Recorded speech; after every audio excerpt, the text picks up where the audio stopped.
Hey, how you doing? This is Arthur Frank Dinkins coming at you again, aka Mr. D. I just posted a video earlier, and this one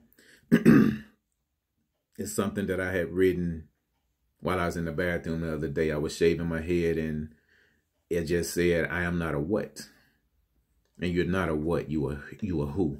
The what are the things that you do, and if you're doing all these things that are wrong, then those whats can become you, which is wrong, and God made you right. He didn't make you wrong. He made you in his image. This is something that I had written, and I guess I could say it's personal because I wasn't one, and I'm just being transparent. I wasn't one of those people who thought I was attractive. I didn't date all the girls in school and even out of school. I wasn't one who women just kind of looked at like, hey, how you this and that and that. I'm not saying I didn't date or anything. Obviously, I did, but I found myself dealing with people knowing who I am now that I probably wouldn't have dealt with. And I wouldn't have been in the situations that I was in. But I never thought highly of myself. My self-esteem was, my confidence was, because I saw I was a what. And a what is a thing. That's how I thought of myself. And it's a lot of people, both men and women out here doing that same thing. So they find ways to build themselves up, working out like crazy, making money, driving rides, but inside you still screwed. So this is something that I've written. It's a poem. I love poetry. This is a poem. Like I said, I just wrote it actually yesterday. And it's entitled, "I Am Not a What." And I'm hopefully it'll just flow out the way it flows. And I'm hoping that you will grab what you grab from it. And again, if you feel free and if it's in your heart or feel led, share it with somebody else. It's entitled, "I Am Not a What." Never will I look in the mirror again and not like who I see. I could have said what, but that's not me. I may not be the most attractive, sexy, or beautiful person according to the standards of the world. I may not be one who turns heads. I may not be all that in that room that keeps that bed. No longer am I the tail, and I embrace being the head.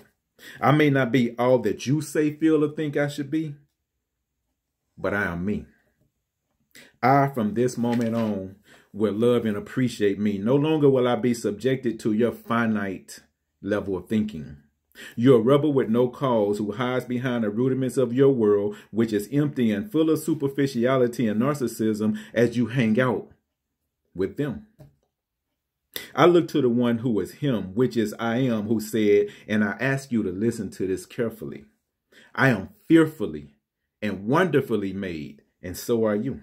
Therefore, I will walk in my wonderfulness because I know I am has blessed me, and nothing about me is less due to the greatness who dwells within me.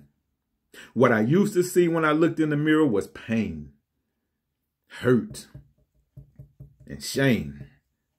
I saw ugliness because it's what I felt.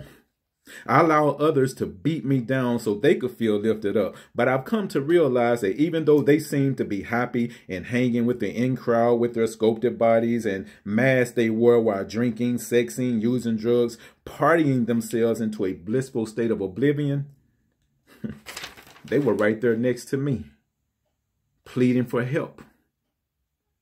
And I wept for them. I would bask in the glory of my heavenly creator because he had taken the time to know me before I was.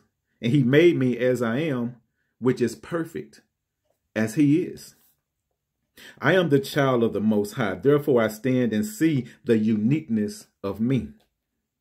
I now look in the mirror and I love who I see. Why?